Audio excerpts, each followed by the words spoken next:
We're getting a question or two a week about people who want to use the Smart Solar heat pump water heating system with an existing or even a new conventional electric water heater.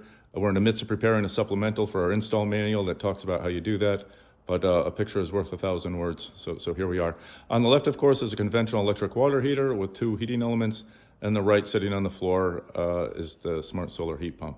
The general idea is that first, this is a two-element electric tank. You want to disable the bottom element. Any electric water heater comes with a little diagram that shows you how it's wired and how you do that. Another way to do that is to simply look at find the two wires that disappear into the bottom of the tank towards the other element that you want to disconnect, and then cap them, all right? This electric water heater control is designed for two electric elements, but if you disconnect the lower element, it doesn't know or care and behaves normally. So you're not doing anything differently besides disconnecting and capping and making safe the feed to the bottom element. You're not doing anything different to this control. The second thing we do after disabling the bottom element is we need to put a T down at the bottom. So we remove the existing drain. This is a plastic one. Don't try to reuse it. Throw it away. We put in a T that will be one side of the circulation loop to the Smart Solar, and of course the tank still needs a drain, so we put a nice brass drain in here. There's a shutoff on here. You follow this PEX. It goes to the suction side of the Taco 006 circulator. So this pump is pumping down. It's taking the coldest water from the drain port in the bottom of the tank. It's pumping it through the Smart Solar.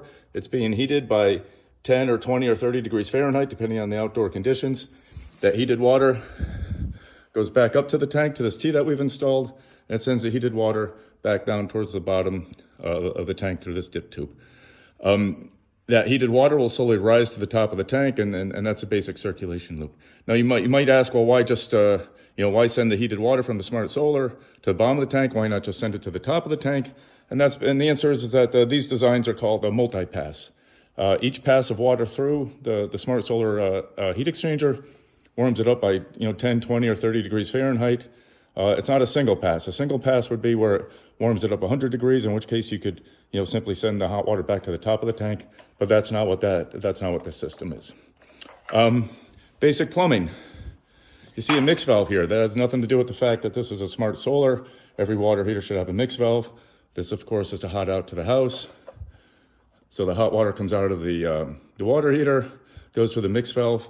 Potentially a little bit of cold water is added, depending on how hot that water is, and then the mix goes towards the house. On the right here, there's an arrow pointing this way. This is the cold feed to the tank. Your plumber will tell you that you need other things there, like a vacuum breaker or a shutoff valve, and that cold water does two things. It goes to the cold side of the mix valve, but mostly it's the cold makeup water that goes to the bottom of the tank when you're using hot water. And of course, we've added our T here for circulation back and forth to the Smart Solar. Most importantly, this is a purge valve. When you first hook up the Smart Solar, there's plumbing inside of there. You need to get the air out. If you don't get the air out, it won't work. So when you commission the system, you fill the tank. You fill the tank up. You bleed hot water out of a fixture. You open one side of the circulation loop to the Smart Solar. Now there's water in it. But then you would close this valve, open this up, and you would let the air and water blast out to make sure that the heat exchanger is full of water. While we have you here, a couple other details. This is the sensor wire. You can look at the manual, but the sensor wire goes to a sensor that goes under this cover. Of course, this is the power, and the third wire that comes out of here is the power to the circulator. Extremely important. Setting the pump speed. This pump is upside down at the moment because it's pumping down. But in any event, see where that speed control is? It's pointed at min. You want it someplace around there. If it's at a higher speed, you run the risk of creating too much circulation in the tank and mixing the tank, and that doesn't give you any performance benefit on the heat pump side, but it actually decreases the amount of hot water that's available.